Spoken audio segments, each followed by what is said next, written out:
Hello, everyone. Welcome to this session entitled Supporting Employment Equity, Diversity, and Inclusion Through Staffing. Thank you for joining us. My name is Sabrina Pepe, and I am the Manager of Community Development and GC Learning Priorities at the Public Sector Operations and Inclusion Branch here at the Canada School of Public Service. Before I go any further, I would like to acknowledge that today I am in Ottawa, Ontario, on the traditional territory of the Algonquin Anishinaabe people. Some of you are joining us today from different parts of the country working on different Indigenous traditional territory. I encourage you to take a moment to recognize and reflect on this and to seek to understand the long history of this territory. Today we'll have a few interactive scenarios during the session thanks to the WooClap platform. So you can visit www.wooclap.com now and enter the code EEDI2 in order to participate. You'll also have the opportunity to ask your questions to the presenters. To send in your question, simply click on the raised hand icon in the top right-hand corner of your screen. And of course, feel free to ask your question in the language of your choice. I'd now like to take a moment to introduce our presenters for this session, speakers Stephen Davidson and Catherine Fortin-Dorego, Staffing Support Advisors at the Public Service Commission of Canada. Without further ado, I give the floor to Stephen and Catherine. Good afternoon, and thank you for the introduction, Sabrina. It's our pleasure to be here today to talk about staffing options to support employment equity and diversity and inclusion under the Public Service Employment Act. Over the last few years, the Staffing Support Division at the PSC has received lots of questions on these topics, and we hope to address as many of them as possible through the delivery of this session.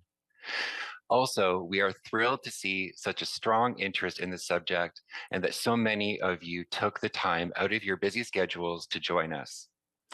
Over the next hour, we will be exploring this topic by providing you with the legal and policy foundations, as well as practical information that will help you in the context of your own work, including supporting the employment equity and diversity and inclusion objectives of your hiring managers and organizations.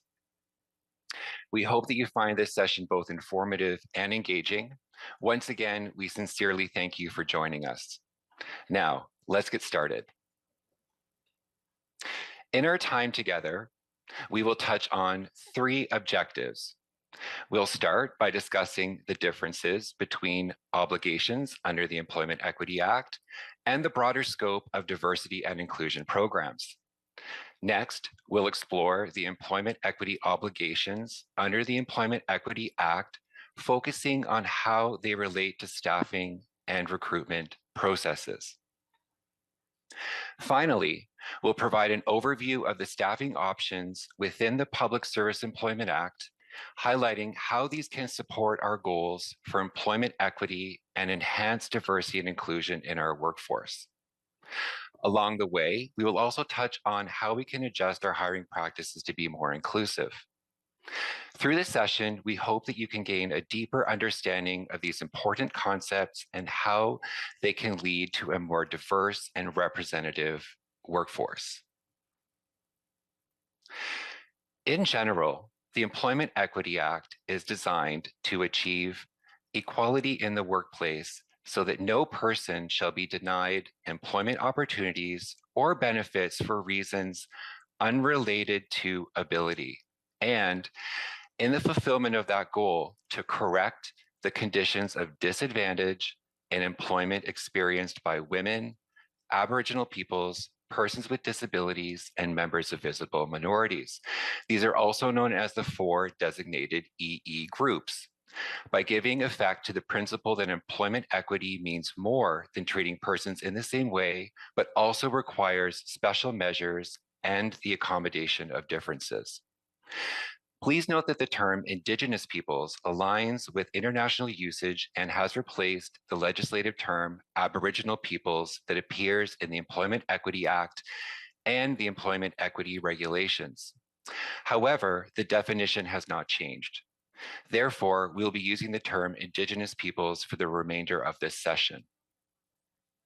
The Employment Equity Act has a specific purpose and scope. While the Act is comprehensive in addressing employment equity For these groups, it does not explicitly cover the broader concepts of diversity and inclusion. This leads to the question, what is the definition of diversity and inclusion? According to the Treasury Board Secretariat's Policy on People Management, diversity is about having a workforce that reflects a wide array of identities, abilities, backgrounds, cultures, skills, perspectives, and experiences. This definition emphasizes the importance of representing Canada's diverse and evolving population. Diversity includes, but is not limited to, differences in ethnicity, race, culture, religion, disability, sexual orientation, gender identity, age, educational background, and marital or parental status. These also relate to the 13 prohibited grounds of discrimination in the Canadian Human Rights Act, which are referred to as equity-seeking groups in the Public Service Employment Act. It's important to note that the Employment Equity Act addresses specific legal obligations towards equity for designated groups, while diversity and inclusion goes beyond legal compliance. Also, diversity and inclusion involves creating an inclusive workplace culture that values and respects differences, ensuring that everyone feels welcome. By understanding both the specific requirements of the Public Service Employment Act and the broader goals of the Employment Equity Act and the broader goals of the diversity and inclusion, as well as how they relate to recruitment, we can work towards a more equitable, diverse, and inclusive workplace. We would like to provide you with some important background information about the Employment Equity Act, including its scope and objectives. When the Act and its regulations came into force, it created a new legislative framework for employment equity that governs both private and public sector employers under federal jurisdiction. At its core, the purpose of the Employment Equity Act is to break down systemic barriers leading to discrimination in the workplace. This is so that no person would be denied employment opportunities for reasons unrelated to ability. The Act focuses on historical and systemic barriers to employment faced by 4 designated groups. It also allows specific measures to target these 4 groups.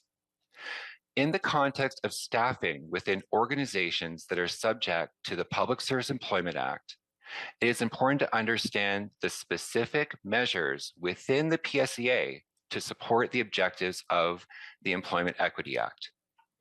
Catherine will now go over the ways that the PSEA can be used in your work as staffing professionals to support EE objectives. Thank you, Stephen. So where can we begin? So as we've seen in the previous slides, employment equity is linked to the concept of underrepresentation in the 4 employment equity groups. In the context of EE, please note that any subgroups or equity-seeking groups should not be confused with these 4 groups. We've been talking about underrepresentation, but how is it defined? So the determination of whether there is underrepresentation is done by comparing the representation of each designated group in each occupational group of the employer's workforce. This is then compared to the representation in Canada's workforce, also referred by the term workforce availability. The Employment Equity Act requires an analysis of an organization's workforce data against workforce availability data to detect current or forecasted representation gaps. These gaps or underrepresentation, both current or forecasted, must be addressed by setting EE hiring targets. It's a requirement to have an employment equity plan when an organization's workforce analysis has detected one or more representation gaps. So as mentioned in the examples on the right side of the slide, a gap can be at various levels. in practical terms for your own work in staffing within your organization. This information is usually found within an organizational employment equity plan, or it may be a part of a wider human resources plan. This information is essential for hiring managers to fill their EE obligations. Also, it's important to understand that when workforce availability benchmarks have been reached or surpassed, and there are no current or anticipated situations of underrepresentation, deputy heads are deemed to have met their employment equity goals and may no longer use staffing measures provided under the PSCA for EE purposes.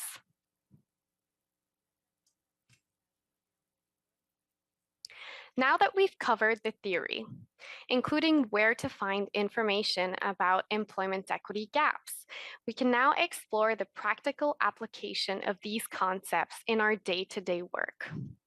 We'll start by examining the options that are available under the PSCA to assist organizations to address their employment equity gaps. So the first option is through Section 34 of the PSCA, which sets out the requirements related to the area of selection, which I'm sure all of you already know. So in other words, who is eligible to be a candidate in an appointment process? Specifically, it allows the use of 4 criteria: geographic, organizational, occupational, or the focus of today's subject, employment equity. Therefore, the first staffing option is to restrict this area of selection to 1 or more EE groups.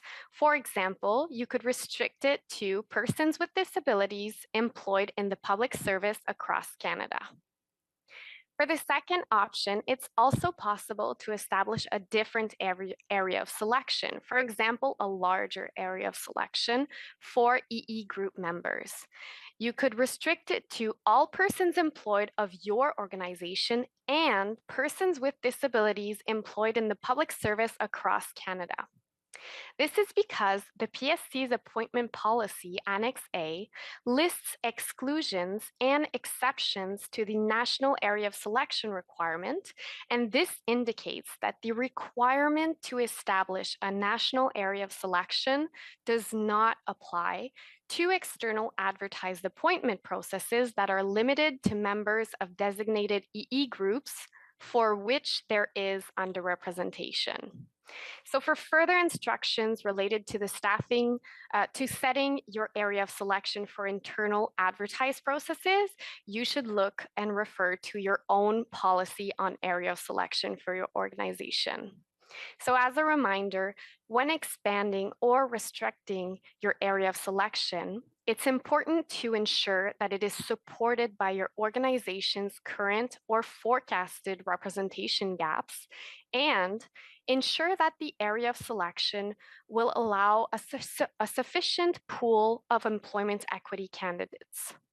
Another option is to use merit criteria, and specifically an organizational need under Section 32 of the Public Service Employment Act. So using an organizational need is the most common way to incorporate EE into an appointment process. As a merit criteria, an organizational need offers hiring managers with the flexibility to invoke an EE need at any stage within the appointment process. This means it can be used from the very start of the appointment process, such as after determining the eligibility of candidates, or all the way until the end, when the hiring manager is choosing between qualified candidates for an appointment. Addressing an EE gap using an organizational need could also be part of a hiring manager's articulation of selection decision, which is the mandatory requirement to provide the rationale in writing for choosing a specific candidate for an appointment. It's also important to note that when establishing an area of selection that limits eligibility based on belonging to a designated EE group, that this is a measure separate from identifying an organizational lead. Therefore, there is no need to have a corresponding organizational need when using the area of selection mechanisms. However, it could be helpful to have an organizational need if the area of selection is expanded for one or more designated EE groups, but the appointment process is also open to candidates who do not belong to the EE group. In addition, the choice of using an advertised or non-advertised appointment process, purposes related to employment equity could also be possible. So each organization has its own direction on the use of advertised or non-advertised appointment processes, and this may allow for a non-advertised appointment used to address an employment equity gap. And finally, we'd like to point out that it is also possible to use the persons with priority entitlement pool to hire a candidate who has self-declared as a member of an EE group. And this option could also help you of decreasing your time to staff.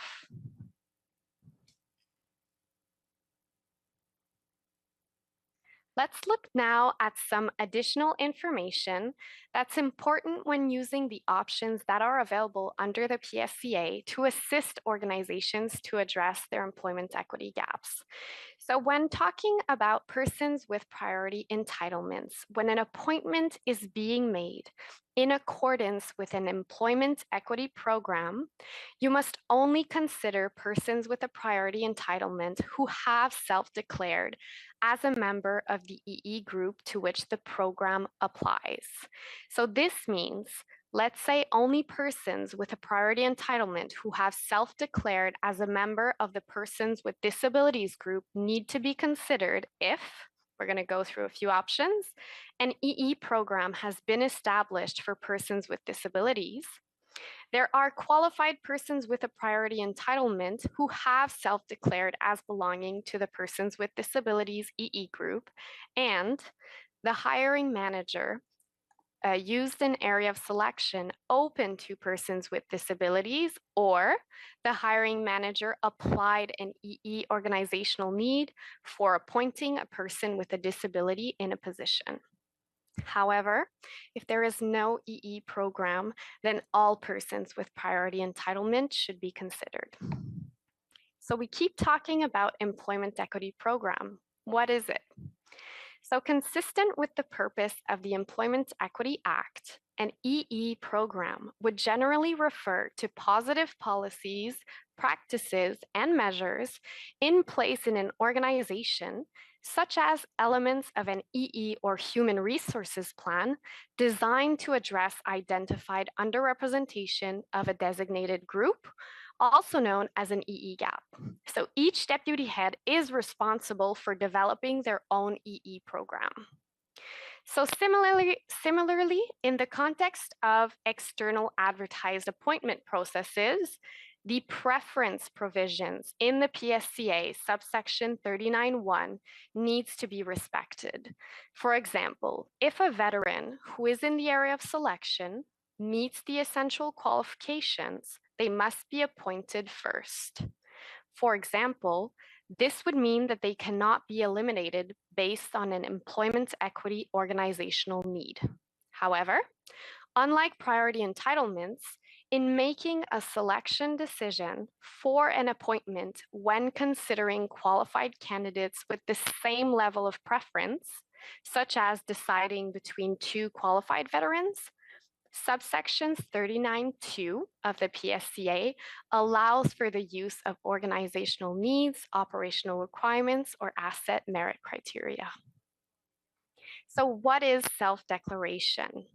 It's the term that the PSC uses for the collection of employment equity information voluntarily provided by applicants in an appointment process, and it's under the authorities of the PSCA, the Employment Equity Act, and the Canadian Human Rights Act.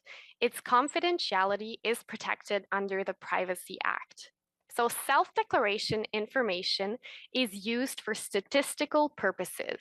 This could mean reports, analysis, or special studies. And in the case of processes targeted to EE groups, to determine eligibility, the self-declaration information of applicants appointed to or within the public service may also be used for compiling workforce representation figures for reports to Parliament. So, on another note, for clarification, as these terms are sometimes confused or used interchangeably, self-identification is the term used for the collection of employment information voluntarily provided by employees, for example, by completing a self-identification form provided by the organization under the authority of the Employment Equity Act.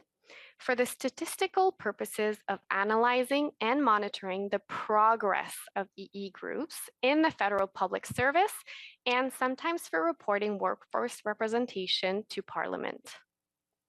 So in appointment processes, please note that the affirmation of Indigenous identity form must be used when the area of selection is limited to Indigenous peoples, an organizational need is used to increase the representation of Indigenous peoples, or an inventory of Indigenous candidates or a student employment program approved by the Treasury Boards of Canada Secretariat is used to increase the representation. In each of these cases, if the person being proposed for appointment belongs to the Indigenous peoples group, a completed affirmation of Indigenous identity form must be a part of the appointment documentation. In addition to this, please note that the Annex B of the PSC's appointment policy, which is where we can find information requirements for appointments, so the records that must be kept. Whenever an employment equity is invoked in an appointment, so either through the use of area of selection, organizational need, non-advertised process, or hiring persons with priority entitlement talent pool, the person being appointed must self-declare in writing as belonging to the EE group, and this must be kept in the staffing file.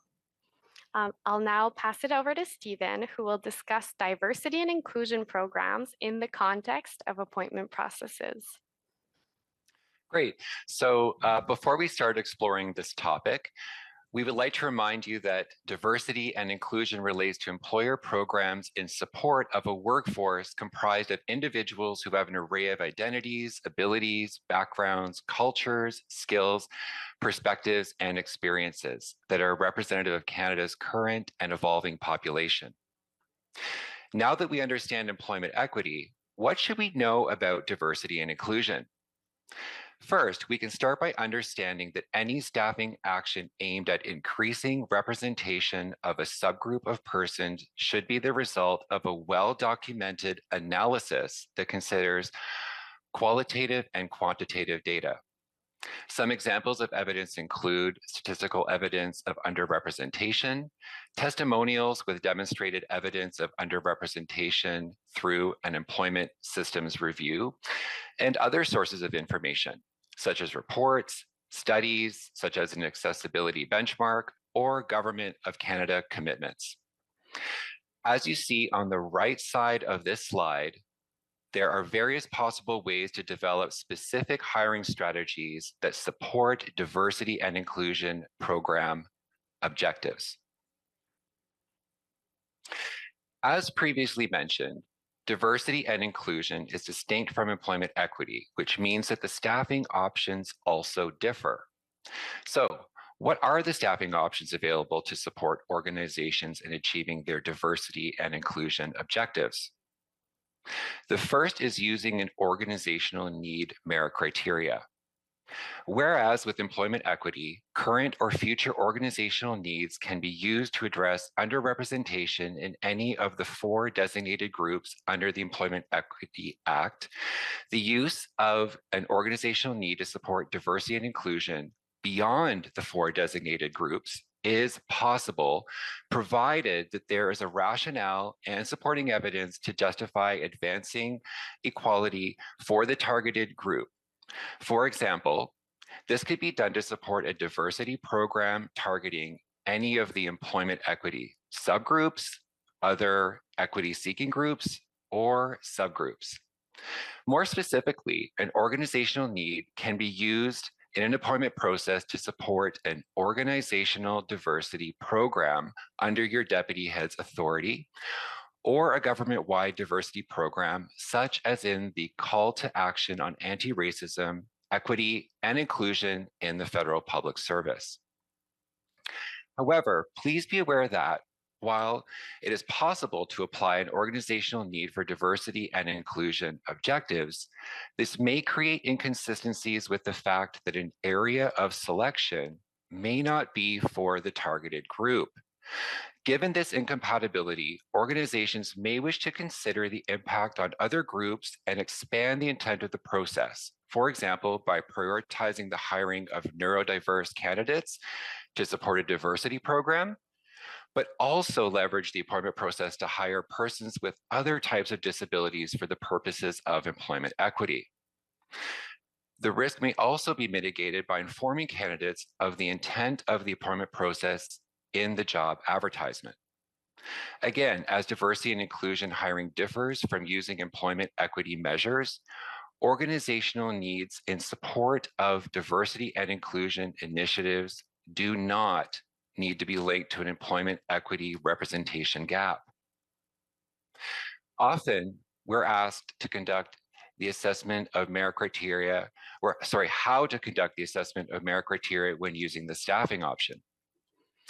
When an organizational need for diversity and inclusion is justified, established, and applied to support the broader goal of diversity, it must be assessed as any other merit criterion.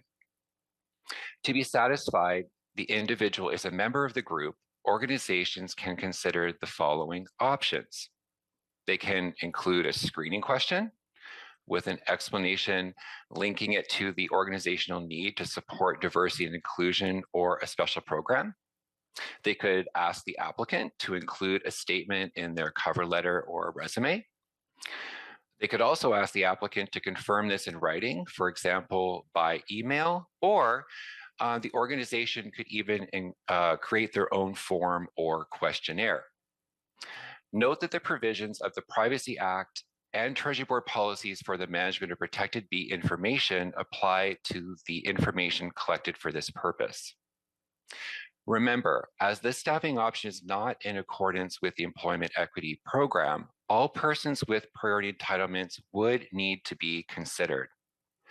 Similarly, in the context of an external advertised appointment process, the preference provisions in PSEA subsection 39(1) would need to be respected. The second option is to use merit criteria linked to the work to be performed, as this could also lead to increased diversity and inclusion, such as in the examples provided on the slide. However, since these competencies are related to the work to be performed, not to being Indigenous, it is important to note that a non-Indigenous candidate may also meet these merit criteria. Finally, organizations may use non-advertised appointment processes to address diversity hiring goals. For example, deputy heads may include diversity and inclusion considerations or supporting diversity programs when establishing their direction on the use of advertised and unadvertised appointment processes. So now that we've covered this material in detail, Catherine is ready to present our first scenario. Thank you, Stephen. So for the first scenario, to participate, you can go to wooclap.com and enter the code EEDI2, which is not case sensitive, to answer the questions. We'll go over the scenario together. While there is no gap in representation for visible minorities in the organization, there is a diversity and inclusion plan related to a strategy approved by the deputy head that encourages hiring more Black people. A subdelegated person launches a process and wants to apply the strategy to hire a Black person. There is no gap in representation for this group in the organization, but there is a diversity and inclusion plan related to the strategy approved by the deputy head that stipulates that more Black people must be hired. The assessments are completed, and the subdelegated person chooses the person they wish to appoint out of the 3 qualified candidates. Their selection decision is made based on the following organizational need. To promote workforce diversity, Black candidates may be considered first. When the subdelegated person informs the staffing advisor of their thought process and the criterion being used for the selection decision, what advice should the human resource advisor provide? So we'll go see the possible responses and note that there may be more than one correct answer. So within WooClap, please select the best or best answers from the following statements. A, for the purpose of employment equity objectives, if there is no current or anticipated underrepresentation in the visible minority group, using this criterion would not comply with the Employment Equity Act. B, the issue of employment equity subgroups has been studied by central agencies, and their use in the staffing process was deemed discriminatory and is therefore prohibited. C, the subdelegated person can target a member of an equity subgroup to meet the diversity and inclusion objectives or to support special programs aiming to remedy a known barrier that has been documented and creates a disadvantage. D, an organizational need may not be used to target an equity-seeking group other than the 4 designated groups defined in the EEA. E, all of the above. So Catherine, we're seeing quite a few answers already. Let's take a look. Yeah. Oh, and we do seem to have a favorite as well. I think that answer C is currently ahead by quite a huge margin, but maybe I'll give everyone a bit of a hint that there could be more than one correct answer. So even those of you who've already answered, you may want us to take this into consideration as we watch the results come in. Mm-hmm. Oh, so we have one person who just added B to the race. So we'll see which one's the winner. So we'll see if we can get more participation here, because I think that we have a total of 226 people and we're waiting for the answers to come in, and we're seeing them come in at the bottom. So I think we're at about 50% of the way there. Oh, wow. It's going pretty quick now. It's going very quickly. Yeah. All of a sudden the answers come in. So we're seeing that answer C is still ahead. Yeah. Followed by, I guess, answer A, which is maybe only 1/5 as popular. Yeah.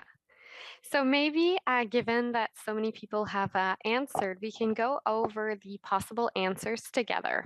Thank you so much, everyone, for joining in on this scenario. So answer A. As mentioned previously, there are differences between employment equity and diversity and inclusion objectives. So according to the Employment Equity Act, employment equity aims to achieve equality in the workplace and to correct conditions of disadvantage in employment for the 4 designated groups, which are women, Indigenous peoples, persons with disabilities, and members of visible minorities. In other words, if there are no current or anticipated gaps, your employment equity objectives have been achieved. Therefore, answer A is correct. Answer B now. So it is not true that it is discriminatory nor prohibited to target employment equity subgroups. However, only the 4 EE groups, not the subgroups, can be used in the context of EE. Answer C. As previously discussed, it is possible to target an EE subgroup in support of a diversity and inclusion objective when a disadvantage is supported by statistical evidence. Therefore, C is also a correct answer. Answer D. It is false that organizations cannot use organizational need to target members of an equity-seeking group if this is being done in support of a diversity and inclusion objective when a disadvantage is supported by statistical evidence. So answers A and C are both correct. So let's try this again, Stephen, and I'll let you present our second scenario. Great, so thanks very much, Catherine. So let's look at our second scenario together. As an organization's mandate involves conducting consultations with Indigenous First Nations communities, as a subdelegated person would like to know what options they have to hire more Indigenous employees. Given that the Employment Equity Plan indicates that there is no current gap at an organizational level for Indigenous peoples, what options are available to this subdelegated person? So now let's look at the possible responses. And again, note that there may be more than one correct response. So again, in wooclap.com, please select the best answer or answers from the following statements. So A, examine the EE data in more detail to determine whether a forecasted gap may exist for Indigenous peoples. B, examine the EE plan in more detail to determine whether there is a current or forecasted gap at the regional, branch, divisional, or public service-wide levels. C, examine the EE plan in more detail to determine whether there is a current or forecasted gap for any of the occupational groups.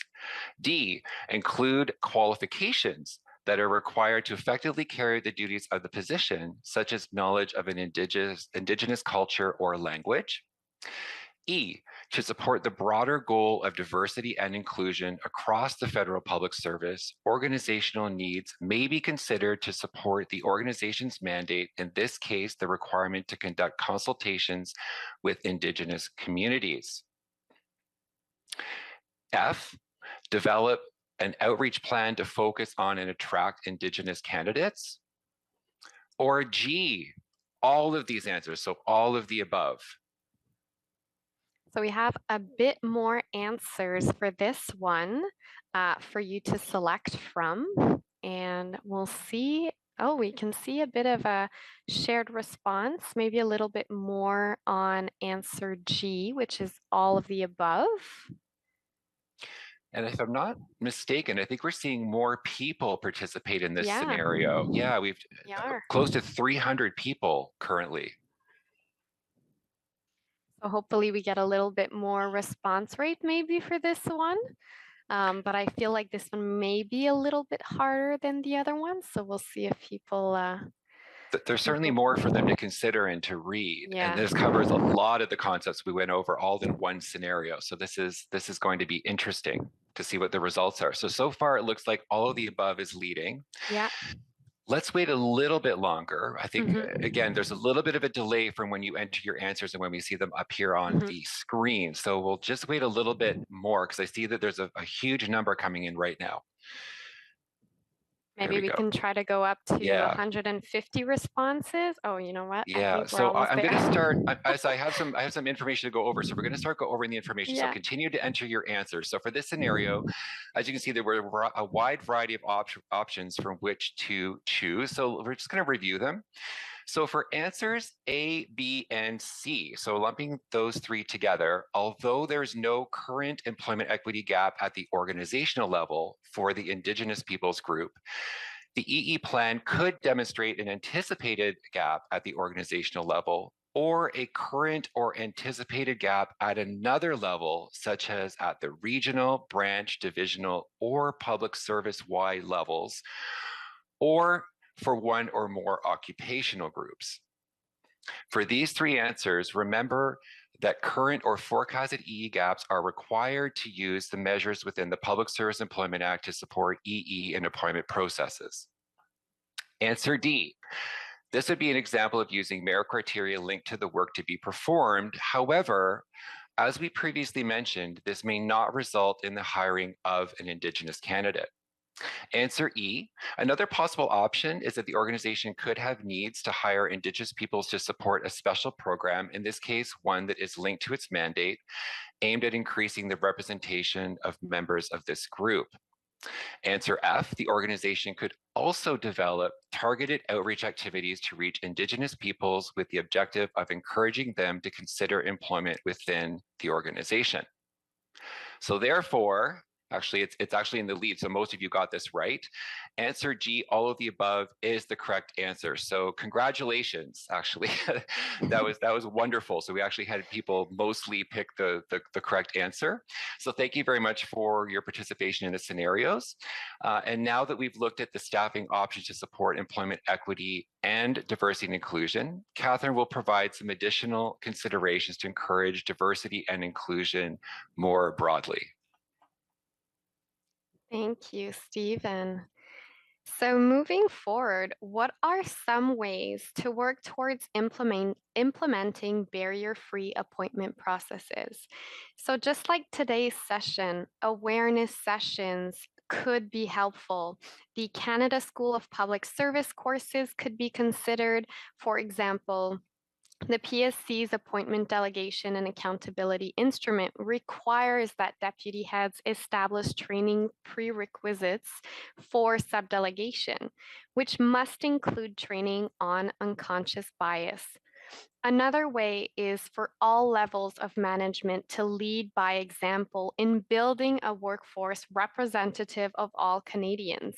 And one way to do this is by having diverse assessment boards for assessing candidates in appointment processes.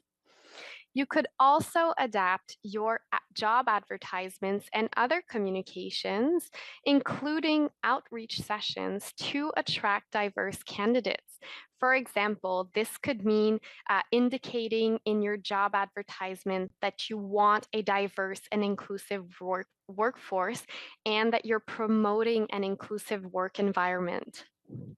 The last point we want to mention is the recent amendments to the Public Service Employment Act, which also supports barrier-free appointment processes.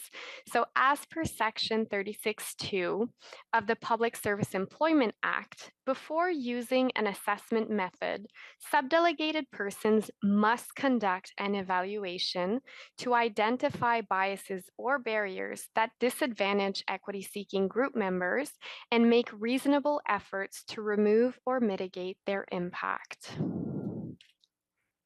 So on this next slide, we are sharing additional resources where you might find some guidance products, some tools to help you support your employment equity and diversity and inclusion goals. The next slide as well are additional links such as other PSC tools, but also recruitment programs supporting employment equity and diversity and inclusion hiring objectives. Stephen, I'll hand it over. So we'd now like to take some time to answer questions. To send us your question, simply click on the raised hand icon at the top right-hand corner of your screen to open a chat window. Feel free to use the official language of your choice. If you need to log back into WooClap, please go to www.wooclap.com, that's WOOCLAP.com, and enter the code EEDI2, which is not case sensitive. This is the same code that was used to access the scenarios. So as we wait for our first question, I'd just like to point out that the PSC's guidance product listed on slide 15, questions and answers on staffing options to support employment equity and diversity and inclusion under the Public Service Employment Act, is a great place to start for additional information related to what we've covered today. Yeah, it is. Stephen, I think we have our first question.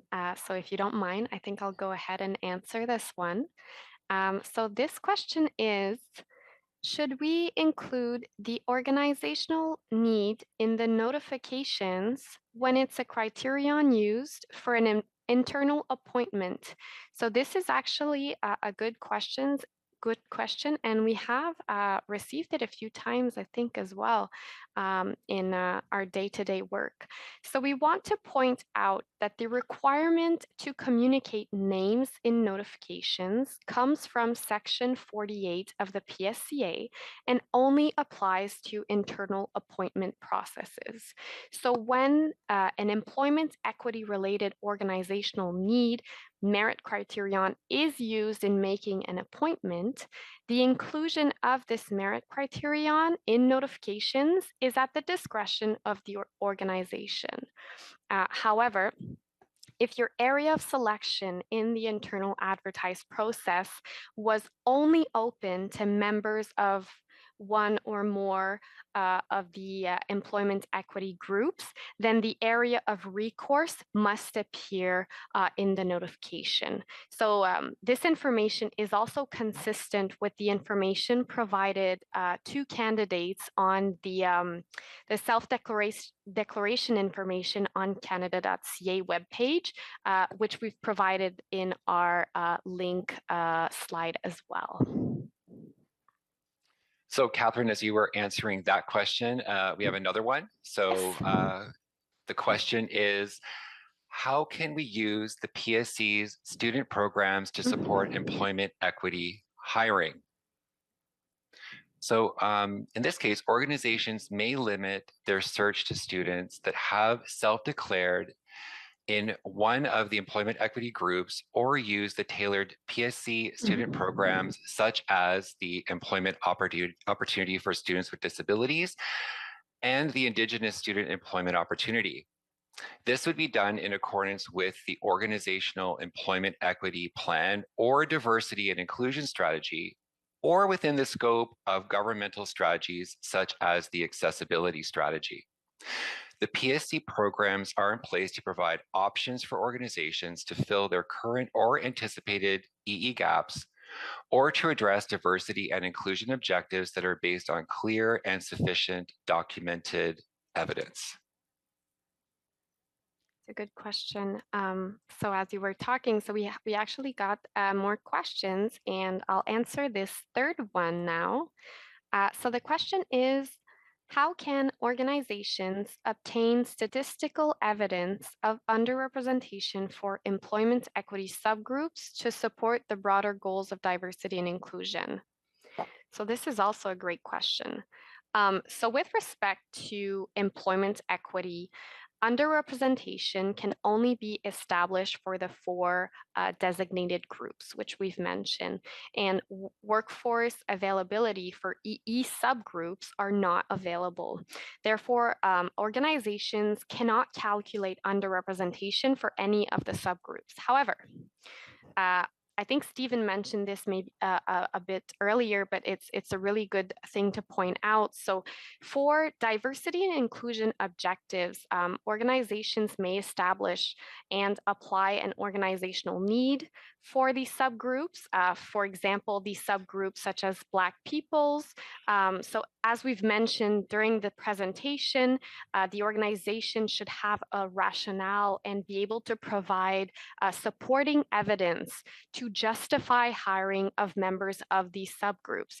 So these examples can include statistical evidence of underrepresentation. It can be testimonials with demonstrated evidence of underrepresentation through, let's say, an employment systems review or other sources of information like reports, studies, the accessibility benchmark, or any Government of Canada commitment for this matter. So as I was listening to your response, I have another question. This one's interesting. So the question is, can organizations limit or expand the area of selection to support the broader goal of diversity and inclusion? Now, I like the way this is phrased because we did touch on this on a couple of occasions, but I think it's important to take a deeper look at this because this is actually representative of many of the questions that the Staffing Support Division receives from organizations on this topic. So the answer here is no. And this is because Section 34 of the PSCA only allows the area of selection to be established using geographic, organizational, or occupational criteria, or by establishing as a criterion belonging to any of the designated groups within the meaning of Section 3 of the Employment Equity Act. Yeah, and as we've talked about as well, the diversity and inclusion definition is not stated in the EE Act, so it wouldn't fall under the PSCA Section 34. So that's a really good thing that we pointed out again. And it looks like we have another question, and I'll take this one, Stephen. So if an organization decides to establish an organizational need for employment equity or diversity and inclusion purposes, at what stage of the appointment process could it be applied? So we've touched a bit on this as well, and this is fun because there's the flexibility with this component. So it depends on the strategy you have established for your process as a hiring manager in collaboration with your HR advisor, and many elements could factor into your decision, such as the number of applicants, how many positions do you need to fill, whether you plan on establishing a qualified pool. So these are relevant considerations that can be discussed with the subdelegated manager because there is a lot of flexibility in the order of assessment for this.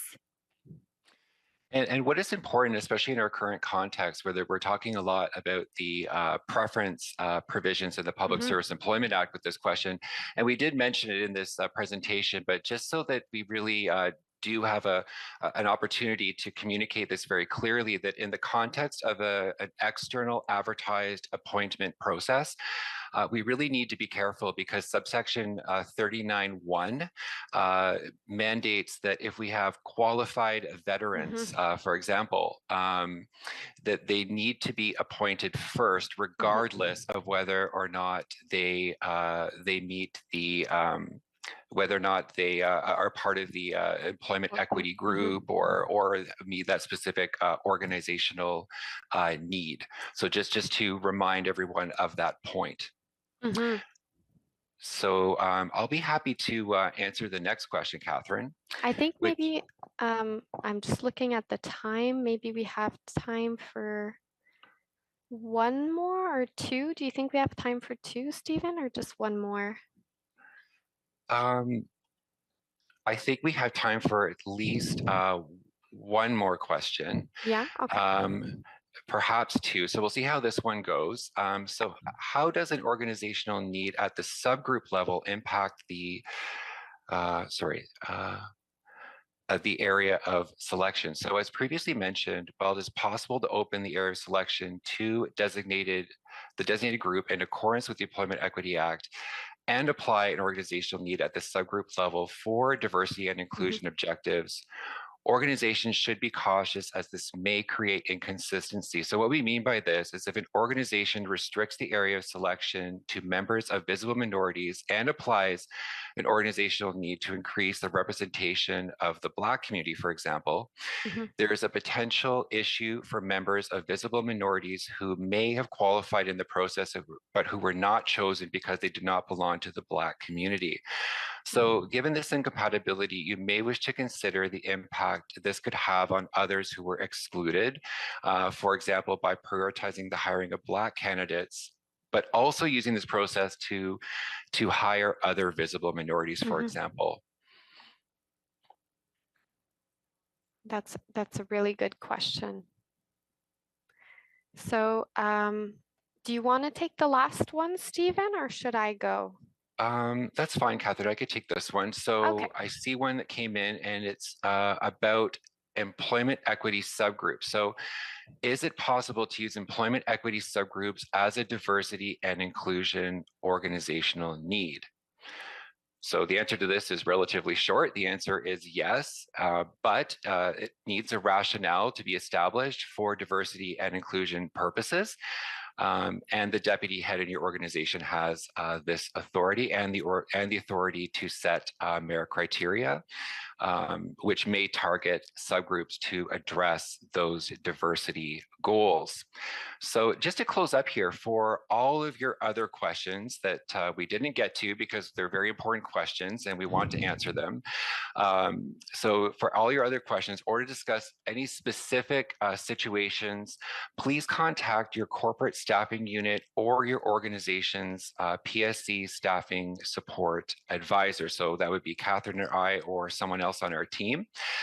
And on behalf of both of us, we'd just like to thank you very much for your participation in this session. And we hope that you will leave with a deeper understanding of the subject matter that we discussed today, as well as ideas for how you could implement staffing options to support employment equity and diversity inclusion under the Public Service Employment Act in your work. So it is now my pleasure to turn the presentation back over to Sabrina. Thank you very much, Stephen and Catherine. That was great, very dynamic. So many thanks to all of you for joining us today. We hope you found this event quite useful. Please note that the session was recorded and will be available temporarily on the Canada School of Public Service YouTube site in the next few days for your viewing. We also invite you to fill out the short evaluation questionnaire that you will receive by email in the next few minutes. And once again, thank you for your participation, and we look forward to seeing you again. Do you have a new